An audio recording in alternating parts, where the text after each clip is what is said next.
So who invented this link echo concept? I heard like it was in 2014 or something. It's been around for quite a while, but It's basically, OMG days, no?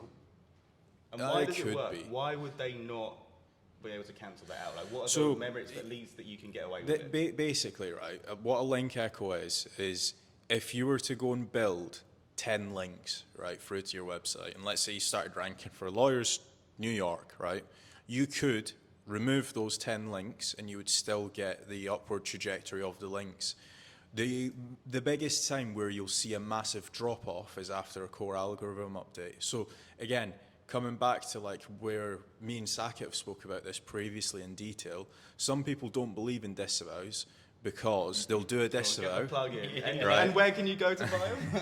Backlinkdoctor.com. No, but in all seriousness, after a core algorithm update, that's when Google recrawls the web, and that's when you either see a positive ranking factor from your links or a negative ranking factor based off of what's been happening in your backlink profile. That's what's wait for the next update. I can't believe I'm saying this, but I can't wait for the next update because it needs to happen. Well, it can't get any worse. There's got to be some sort of reversal. So I'm actually. It's already happening. The reversal is already happening.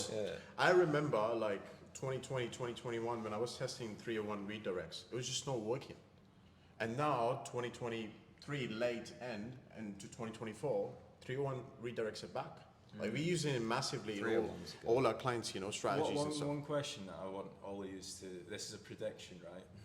Give me a date that you think the next core algorithm update is going to come along. April? Yeah. April what? Because everyone's going to say April. April 9 to 11. There'll be an update. No, you need to pick an exact date, right?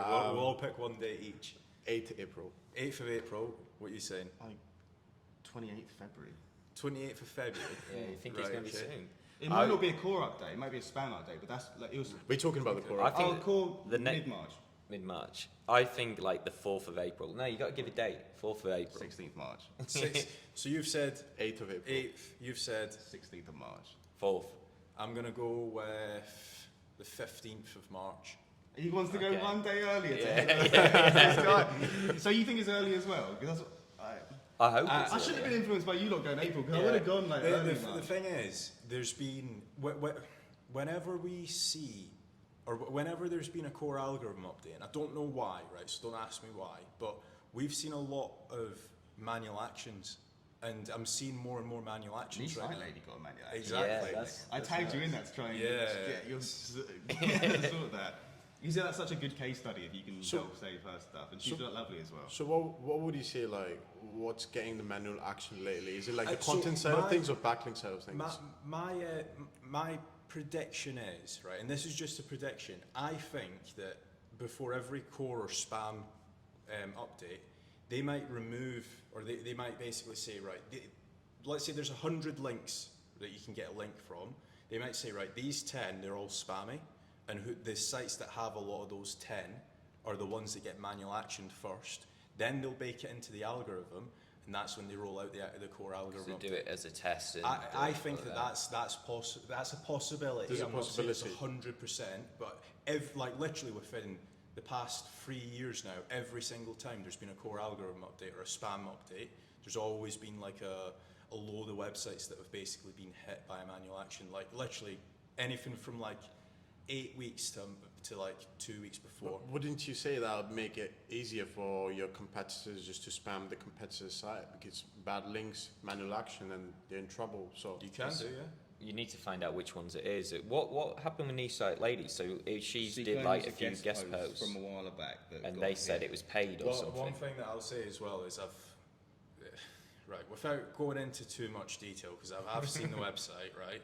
Everyone thinks, oh my God, I've went and bought a load of guest posts, or I've went and done this. It's not what you've done 2 weeks ago. It's probably an amalgamation of what you've done over time, right? So everyone go and buy LRT. It's $5,000 a month, right? And tell me, and then come back to this video and then tell me that Ahrefs and SEMrush isn't flawed, right? Ahrefs only has 60% of the backlink profile that you actually genuinely have. So every single website, hands down, and I'll openly do a bet with anyone, go and find me a website that has more links on Ahrefs or SEMrush than it does on LRT. Every single website, you always go in and it's like, on Ahrefs or SEMrush, it might be 1,000 backlink profile, or even like 750 or 500 referring domains. You open it up on LRT, it's like triple the amount. But again, if you think of it from Ahrefs and SEMrush's point of view, it doesn't make sense to go and crawl a load of hacked links. So are you saying that you took a look at Knee Site Lady's site and there's more than meets the eye there that could account for the manual action? Yeah, 100%. So just think of this, right? Ahrefs and SEMrush, they aren't disavow tools, right? I know SEMrush has a toxic. You hate it. I know SEMrush has when I got onboarded to SEMrush, this was literally like 3 years ago when I didn't know what I was doing. And the onboarding person was like, so all you need to do is put the links in there and put it, and we'll give you the CSE to put the disavow. They were encouraging right, me to so randomly. I do. Right. Giving you all the steps. Listen to this. Telling me to do this. I do a load of consultancy calls with people that have had manual actions or link-related issues or HCU update sites. Every single person that has come to me and said, I've done a SEMrush disavow, every single time, they've absolutely ruined their website. And I'm looking at the camera saying this because I genuinely just don't like the SEMrush. Yeah, we'll take the sponsor. I'll start promoting your tool. And that's to our But sponsor. again, the thing is, right? So if you think of it, the websites that actually do get you penalised aren't the ones that are being crawled on Ahrefs and SEMrush, right? So I know SEMrush has a disavow. Exactly. So you've ever built safe links to your sites?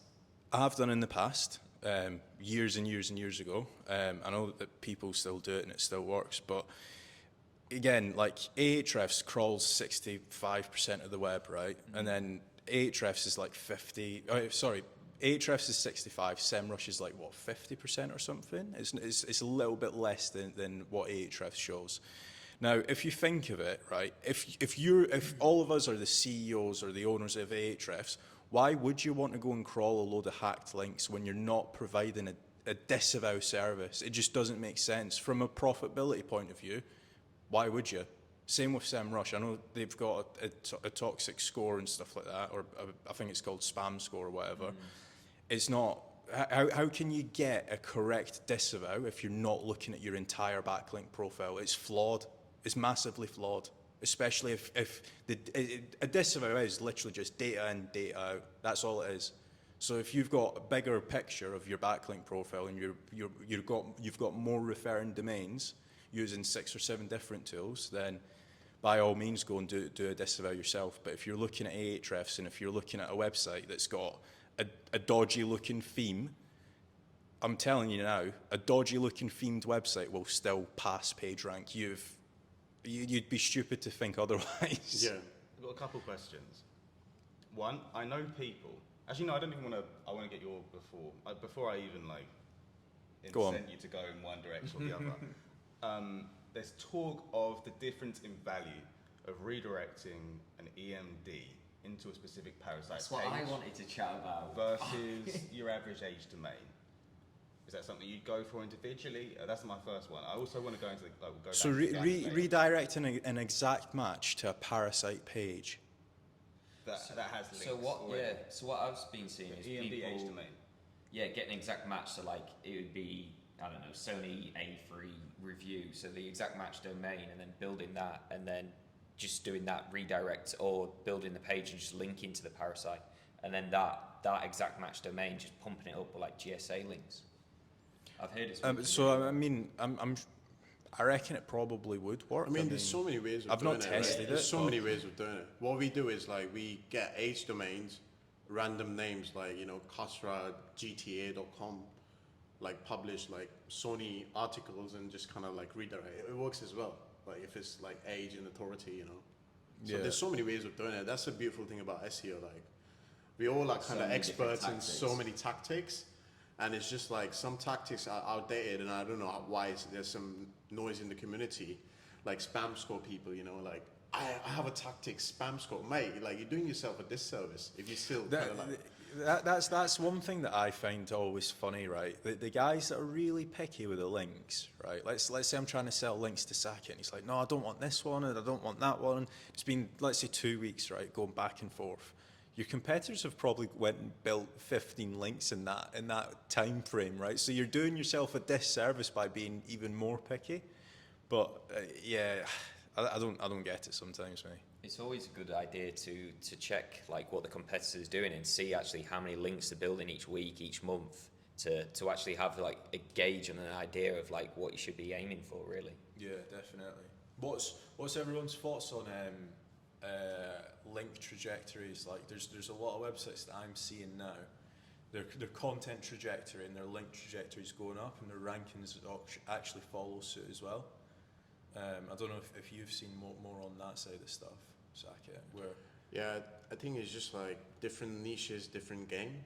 For me, like, I just can't compare one niche to another and be like, okay, that's what's working. For me, I have to just play a different field in different niche. Yeah. And yeah, for the gambling guy, like one of the gambling guy, we just ranked number 2.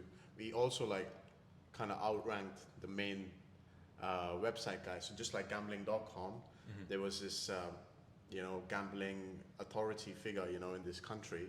I'm not going to name it. Yeah, I thought you'd be. People will be like going after that keyword, and this keyword's like $300,000 a month. You can get like 1 million traffic a month, and that's what we're getting for our client.